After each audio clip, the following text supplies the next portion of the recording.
Welcome to Talking Sibos, our mid-morning update for delegates, previewing the big sessions and hearing from those who have travelled here to Geneva to take part. Nadine's down on the exhibition floor, just over there, and today she's with Innotribe, who have been a key part of the Sibos experience since 2009. So, Nadine's over to you. Thank you so much, Stephen. Yes, very exciting. I'm live from the Everest Lounge, and over my shoulder, you can see the design and complexity session taking place. It's in full throw. The audience are in for a treat here. They're getting to discover new ideas, new thoughts, and it brings together all sorts of different people, innovators, financial institutions, fintechs, you name it, they come together to collaborate. And I'm delighted to say I'm joined by one of the co-founders of Innotribe, We're Not Worthy. It's Peter Van. Thank you so much for coming here today, Peter. Thanks for having me, Nadine. So, Peter, what an amazing idea. 9 years ago, you were one of the co-founders of Innotribe. There were 4 at the time, and you're the surviving one. So what gave you the idea to begin with? Well, it started really 6 months before Innotribe at Sibos Hong Kong, when somebody said, maybe we should have 1 or 2 speakers about innovation at Sibos. And there was this crazy guy saying, maybe we should have 70 and a whole 4-day week program. And I said, you're crazy. Yeah, that's right. But we pulled it off and it was a huge success. And we stepped away from day one from the traditional speaker on the stage, delivering a talk to a passive audience, and immediately creating immersive learning experiences and creating assignments for the audience so that they could internalize the knowledge of the different speakers. So whamming success from the first edition in 2009. And you talk about immersive experience. Wow, is it immersive? So did you ever imagine it would be this successful all these years on? No, of course not. When we started in 2009, it was not at the scale that we were doing it now. But I'm a strong believer that we have to resonate with the audience at another level, not at an additional level than the pure cognitive level. So we have to resonate with our audience at an almost emotional level and playing all the senses, so not only visual, but auditive, even taste and smell. That's the sort of immersive experiences we are after. And what are the themes you're presenting this week at Innotribe at Sibos 2016? There are four major themes, Nadine. Day one was all about yesterday about disruption redefined. So there's a lot of confusion about what disruption is, and our main session was basically about how people can anticipate disruption and how incumbents can start to prepare for disruption. Today is a day about the modern organization, so how organizations have to organize themselves to be ready for complexity and for the fast-paced world that is outside there. And what have you got coming up on Wednesday? Wednesday is a super packed day. I'm most excited about Wednesday, actually. Wednesday is all about man-machine convergence, and we have some really amazing sessions where we will have stunning imagery. Like, I really recommend the 9:30 session with Gert Leonhardt, who is one of Europe's leading futurists, who is going to talk about the tension between humans and technology. And Peter, how about Thursday? Any top tips of what we should look out for? Thursday is actually a consolidation day, so we are opening with a session on forward compatibility, which is about platform cooperation on topics where we have to work together as a community. Things like distributed ledger, cybersecurity, digital identity, and so on. In the afternoon, we are really putting a challenge on ourselves. We are trying to consolidate everything about cyber and DLT in one session. That's a session at 2 p.m. And it's not only about Innotribe, it's about the whole of Sibos consolidated in a 1-hour session. And then we land with a fantastic closing keynote speaker, Douglas Rushkoff from New York. Wow. So out of that, I can sense there's some trends emerging. Can you just highlight a couple of key trends that you think we're all going to be talking about going forward? Well, one of the definite trends is platformization of everything. So we are seeing the end of highly vertically integrated organizations, and they have to start delivering different services through APIs, application program interfaces, so that other parties of the ecosystem can build added value on that. That's definitely a major trend. Another major trend that I think we are going to see over the years to come is a bigger attention for the human in all this technology movement, like themes like digital ethics. How do we go about data? How do we respect human attention? That are, I think, more important topics as man and machine start to converge. Well, Peter Van, that's been fantastic insight into what's going on. How could you not want to come down to Innotribe? And in fact, we caught up with a few delegates earlier to find out about their Innotribe experience. Let's take a look.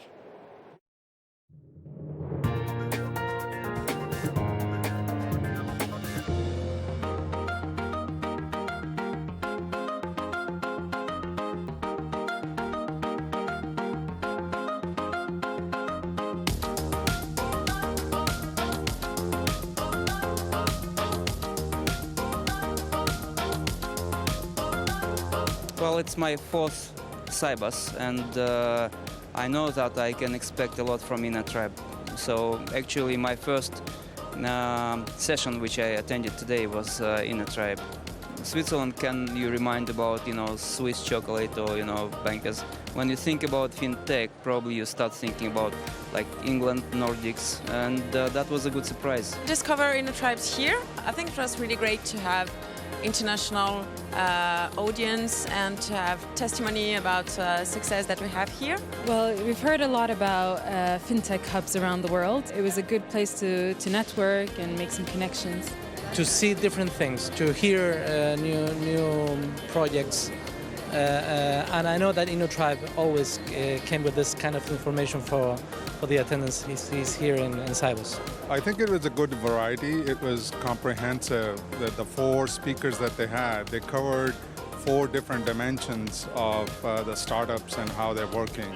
So that's what I liked about it. They were all bringing different perspective to what a fintech hub is and how it works and how it succeeds. They have a good reputation now about being innovative, having fresh ideas. It was a very good opportunity to hear about new tendencies. Most of the time we are more focused on the standard things in our businesses, and that's a great opportunity to open the mind to get out of the box and hear the entrepreneurs how they are doing new things.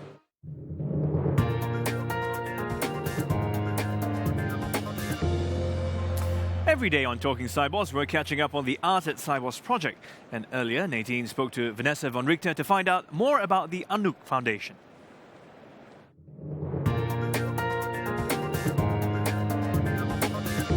Vanessa, what is the Anouk Foundation?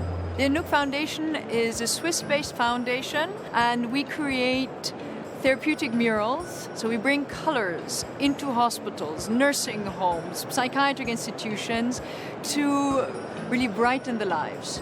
It benefits the patients, the families, the staff. Colors can help generally our healing process when we are in healthcare institutions. How did the Anouk Foundation get involved with Swift in the first place? Suddenly Stephanie called us and said that they were looking for a local organization and if we could propose something. So I don't know how she got our name, and it was fabulous. And what do you hope to achieve with your involvement here at Sibos? From Sibos this week, we really hope to create more awareness, that afterwards more people know about us, are interested. From that, of course, we hope that more projects will start. Who does the Anouk Foundation benefit? Children love it. They really engage with the creativity, the humor of it. Mothers have come up to us in tears and said, my child will survive because she can actually get the child from home into the hospital. To date, we're benefiting about 1 million children. We just want to grow that. How will the donations be used? The project that was chosen was a project for special needs home. It will help the children there. They have very strong autism, and to be able to integrate better, to feel more linked to the environment. Please come to the Swift stand, play the game. It'll be fun and will help so many more children in hospital.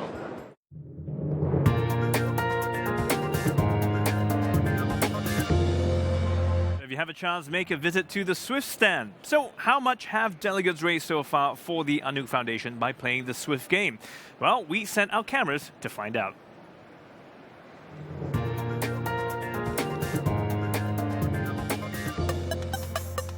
Right, well, we are here on the afternoon of the first day at Sibos. It's been absolutely fantastic. We've had just over 100 people come down here and play the game. We need loads more. We're just about to hit our 4,000 target for our charity, but we're aiming to get as close as we can for 10,000 today. So if more people can come down, that would be absolutely amazing. Need to come down to the Sibos stand and come and play Stacked. It's brilliant.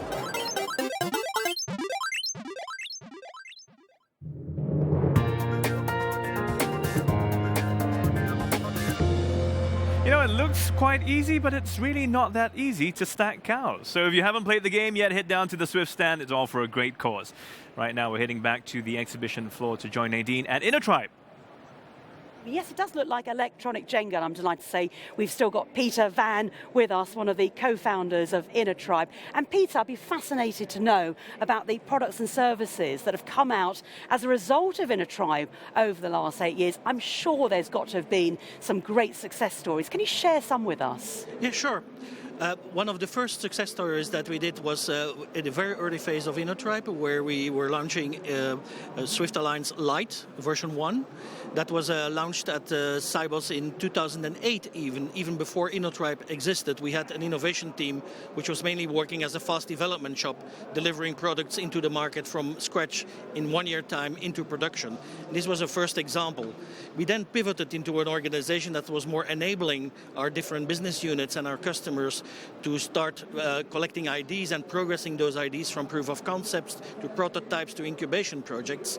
And now these days we are focusing much closer to topics that are closer to the core of the Swift business. So a very good example are the industry challenges that we launched this year around blockchain for securities business and more specifically bonds. And the second challenge this year was one on KYC and the KYC marketplace, where we are going to do a number of proof of concepts with a selected team of startups that we are teaming up with Swift and with our customers. So that must be so satisfying to see things come into action. But what have the challenges been of introducing these new innovations to what can only be described as a little bit traditional, the financial services industry? Has it been a challenge?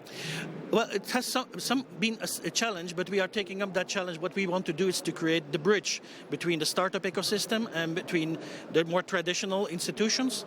And so over the years, we have introduced almost 600 startups to our financial institution ecosystem. And so the lessons that we have learned is that we have to step away from pitching in a startup language to a more institutional language. So we have to bridge the languages so that people start understanding each other and start to develop respect for each other, because the incumbent can learn from the startup in their agile way of progressing things. But on the other way, the startup has to learn that in an enterprise environment, you have to take into account things like compliance, security, resilience. So they can learn from each other, and that magic mix we are trying to create in our industry challenges together with customers. Yes, and I get a sense that people understand there is a need for partnership now, that marriage of banks who've been around for hundreds of years and those fintechs who are obviously new and have been around for just several years. So I see that as a progression as well. But how about the industry itself? How have they actually embraced the new way of thinking, the new ideas? Are they up for it? Yeah, we have seen a big progression in the industry in taking up innovation or disruption in the financial industry. When we were starting in 2009, the word fintech didn't even exist. Now today it has almost become a buzzword, so I'm hesitating these days to use the word fintech, because what we are really talking about is technology in support of financial services. So it's financial services first. But what I'm seeing in a lot of financial institutions, they have really started putting together quite significant investment funds to acquire and invest in startups. They have created innovation labs where they're working together with startups. And we are seeing an evolution from what some people call FinTech 1.0 to what is today FinTech 2.0, which is going much more into the enterprise realm, where people are having to think about resilience, cybersecurity, and so on. I know you mentioned Know Your Customer, KYC. So just very quick thoughts on how this impacts on customers and clients. Are they ready to adapt to the change, or have they actually been leading the way, demanding this revolution? Well, it's one of the main areas of our Swift 2020 strategy, and we already started that in the 2015 strategy. So our customers are really struggling with everything that's to do with regulation, dealing with, and KYC is a big part of regulation. Big customers can deal with that, but mid-tier and smaller customers, they really have a challenge to cope with that. So we are thinking about creating a number of compliance services as a software as a service that they can subscribe to, and we take all the workload from them, but they still can comply in a regulatory environment. Peter Van, thank you so much for taking time out of your busy day, and look forward to seeing you again around Innotribe. Stephen, it's action-packed here. Back to you. That's right. Thanks a lot, Nadine. It does look action-packed indeed. We will be back with the big issue debate just before 11:30, and today's topic, financial stability, the future of global finance. But immediately after to this program here on Sibos TV, one of the big issues in securities, when RegTech meets FinTech, how technology disruption intersects with regulation in securities. Now, it's happening in conference room 3 if you want to hit there. Otherwise, you can catch it live right here on Sibos TV. Nadine and myself will be back a bit later. We'll see you then.